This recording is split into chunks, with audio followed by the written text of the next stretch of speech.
Assalamualaikum warahmatullahi wabarakatuh. Perkenalkan, nama saya Del Mudai dari Prodi Agribisnis dengan NIM 2410100005.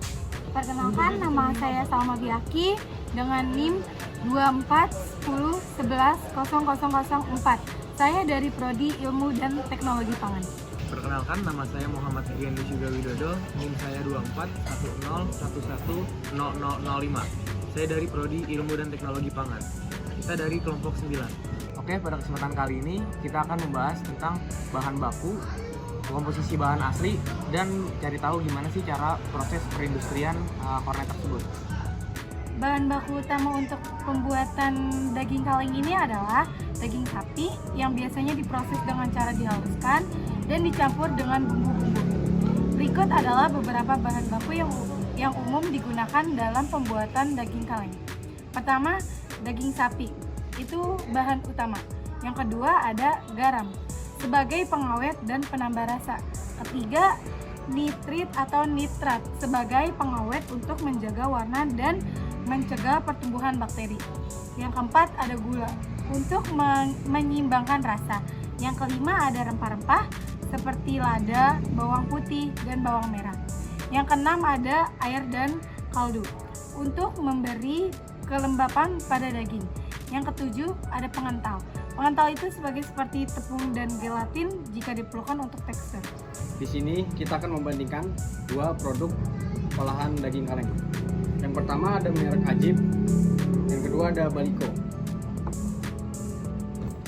Yang merek Ajib ini komposisinya yang pertama air, daging sapi senilai 28,47%, tepung terigu, teh pipi kedelai, garam, penguat rasa monotarium L-glutamat, bawang putih, gula, rempah, pengawet natrium nitrit, dan pewarna sintetik.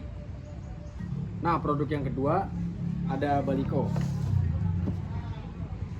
Dengan daging sapi senilai 45,85%, air, tepung terigu, kedelai, minyak goreng sawit yang mengandung antioksida, garam, penguat rasa monotarium L-glutamat, bawang putih, gula, rempah, penstabil fosfat, pengawet natrium nitrit, dan pewarna sintetik.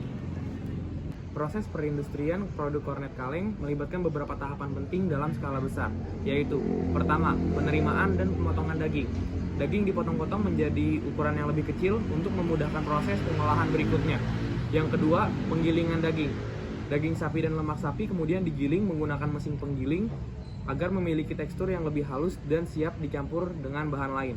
Yang ketiga, pencampuran bahan tambahan. Daging yang telah digiling kemudian dicampurkan dengan bahan tambahan seperti garam, nitrit, rempah-rempah, dan pengawet. Proses ini menggunakan mesin pencampur besar agar distribusi bahan aditif merata ke seluruh daging.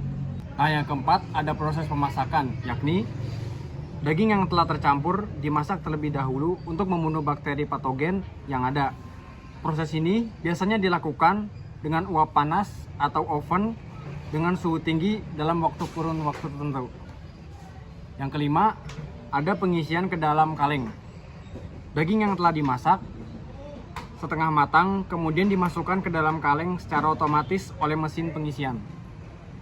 Kaleng diisi dengan jumlah yang sesuai dan dirapatkan untuk mencegah terjadinya proses kontaminasi. Yang keenam, ada penyegalan kaleng, yaitu setelah daging dimasukkan ke dalam kaleng, kaleng tersebut disegel menggunakan mesin penyegel kaleng yang dirancang untuk mencegah udara atau masuknya bakteri ke dalam. Dan yang ketujuh ada sterilisasi. Sterilisasi itu ada kaleng yang sudah disegel dimasukkan ke dalam alat sterilisasi dengan suhu dan tekanan tinggi. Sterilisasi ini penting untuk memastikan bahwa bakteri termasuk spora bakteri yang resisten terhadap suhu panas dan terbunuh. Yang kedelapan adalah penyimpanan dan pelabelan. Setelah proses sterilisasi, kaleng didinginkan, dikeringkan, dan diberi label dengan informasi produk. Kaleng kemudian disimpan di gudang sampai siap untuk distribusi ke pasar. Dan yang terakhir ada distribusi. Distribusi itu seperti produk kornet kaleng yang sudah jadi kemudian didistribusikan ke berbagai saluran distribusi seperti supermarket, toko-toko kelentong, atau langsung kepada konsumen. Poin penting dalam produksi daging kaleng ini ada 3, yaitu pengendalian mutu, yang kedua ada pengawasan yang higienis, dan yang ketiga ada penggunaan bahan pengawet yang aman.